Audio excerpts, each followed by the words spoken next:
恵那市民の皆様、こんにちは。恵那市スポーツ連盟会長を拝命しております山本耕作でございます。日頃は恵那市スポーツ連盟の運営並びに事業推進にご理解ご支援をいただき感謝申し上げます。本連盟はスポーツで健康まちづくり恵那の基本理念と、健康づくり、子どもの健全育成、競技力向上、観光交流、コミュニティづくりの5つの基本方針で活動しております。さらに市民の皆様のスポーツへの取り組みとその成果の向上、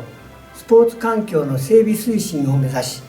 恵那市行政関係団体市民の皆様と共に活動しております。今回の表彰動画は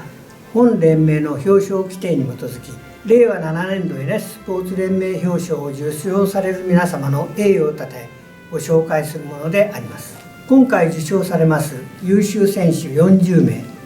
特別優秀選手3名の皆様の中には、全国大会に出場され優勝上位入賞という優れた成果を収められた選手が含まれております。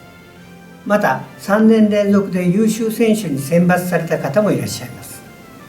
日々練習を重ね目標に向かって活動されるたゆまぬ努力に対し深く敬意を表するものであります。スポーツの楽しさを知り、仲間と共にさらに上を目指す皆様方が全国レベル、世界レベルで活躍する選手として羽ばたき、